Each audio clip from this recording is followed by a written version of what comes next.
Pagi saudara dan sahabat dimanapun Anda berada, senang berjumpa di dalam One Verse a Day. Kita mau merenungkan firman Tuhan, tapi sebelumnya marilah kita berdoa. Ya Allah, kami bersyukur untuk hari baru yang Tuhan beri, untuk kekuatan, iman, pengharapan di dalam Tuhan. Kami mau belajar dan merenungkan firman-Mu hari ini. Biarlah Engkau hadir, melawat dan menerangi kami semua. Di dalam Kristus kami berdoa, amin. Saudara, firman Tuhan dari Kisah Para Rasul 27 ayat 43. Tetapi perwira itu ingin menyelamatkan Paulus. Karena itu ia menggagalkan maksud mereka dan memerintahkan supaya orang-orang yang pandai berenang lebih dahulu terjun ke laut dan naik ke darat. Saudara, ayat bacaan kita hari ini merupakan lanjutan dari kisah perjalanan naik kapal Paulus menuju Italia.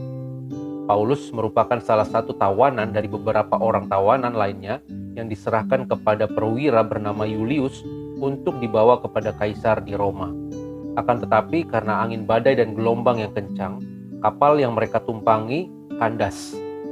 Haluannya terpancang, tidak dapat bergerak, dan buritan kapal hancur dipukul oleh gelombang yang hebat. Diceritakan kemudian dalam kejadian tersebut bahwa para prajurit di dalam kapal bermaksud untuk membunuh para tawanan karena takut jikalau para tawanan itu melarikan diri. Namun Julius, perwira pasukan itu, ingin menyelamatkan Rasul Paulus. Akhirnya ia menggagalkan rencana para prajurit dengan memberikan perintah kepada seisi kapal agar orang-orang yang pandai berenang segera terjun ke laut dan berenang ke darat, lalu diikuti dengan yang lainnya dengan menggunakan bantuan papan atau pecahan kapal. Perintah tersebut diikuti dan sekaligus menyelamatkan Paulus serta semua tawanan yang ada di dalam kapal. Saudara, dari kisah tersebut kita bisa membayangkan betapa mengerikannya peristiwa yang terjadi pada saat itu. Betapa para tawanan mengalami kepanikan dan kekacauan karena angin badai serta kapal yang mau tenggelam. Ditambah lagi ketakutan karena para prajurit yang akan membunuh mereka.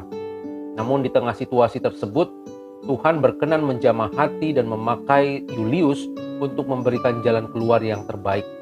Melalui peran Julius, Paulus akhirnya diselamatkan dari kematian. Sahabat, Tuhan dapat memakai siapa saja untuk menolong dan menyelamatkan kita.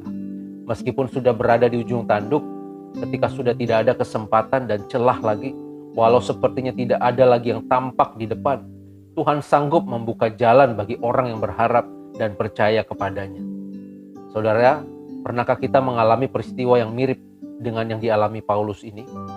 Ketika dalam keadaan putus asa dan tidak ada harapan lagi, lalu tiba-tiba ada jalan dan muncul pertolongan, entah dari mana datangnya.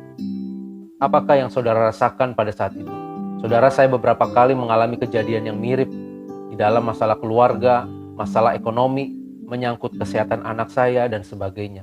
Menakutkan dan mengerikan jika saya membayangkan, mengingat keadaan kritis yang saya alami waktu itu. Tetapi pada saat yang tepat, Tuhan membuka jalan, sehingga keadaan tidak sampai hancur. Saudara, sebagai orang percaya, kita pun diizinkan Tuhan menghadapi situasi yang berat dan sulit. Namun saya percaya bahwa semua keadaan sulit tersebut bertujuan untuk mendewasakan dan mematangkan iman kita. Agar kita memiliki iman yang otentik, yang asli, iman yang tidak bergantung pada keadaan. Sehingga kalau keadaan baik, iman bertumbuh. Jika keadaan sulit, iman melemah. Atau sebaliknya, ketika situasi genting, kita butuh dan mendekat kepada Tuhan. Pas lagi makmur dan kaya raya dan tidak ada masalah, kita mengabaikan iman percaya kepada Tuhan.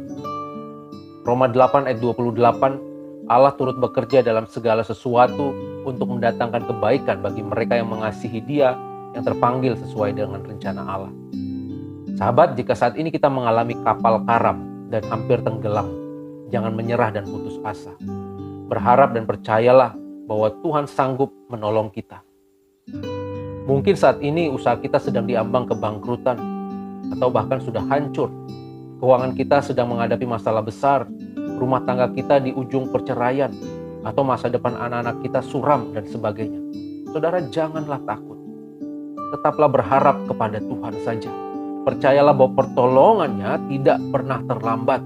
Tuhan memiliki berbagai macam cara untuk menolong kita. Nantikanlah Dia. Seringkali Tuhan menolong ketika keadaan sangat genting dan sepertinya sudah tidak ada harapan lagi. Itu sebabnya tetaplah berharap. Jangan pernah lemah iman kita. Teruslah berdoa. Jangan pernah ragu. Bangun terus iman pengharapan kita kepada Tuhan. Kiranya Roh Kudus menolong dan menuntun kita melewati setiap tantangan iman yang kita hadapi. Amin. Mari kita berdoa.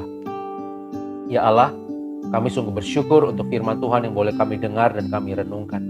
Kami diingatkan lewat firman hari ini bahwa Engkau sanggup menolong meskipun keadaan sepertinya sudah genting, tidak ada jalan keluar, sepertinya kapal sudah karam dan hampir tenggelam. Tetapi dalam keadaan seperti itu pula Tuhan sanggup menolong dan memberikan jalan keluar. Biarlah iman kami tetap memandang Tuhan, tetap percaya meskipun kami sulit melihat hal-hal yang dapat diandalkan. Terima kasih ya Bapa, mampukan kami semua untuk dapat melewati setiap perjuangan, pergumulan, ujian yang kami hadapi di dalam kehidupan ini. Di dalam Kristus kami berdoa. Amin. Tuhan memberkati kita semua, saudara.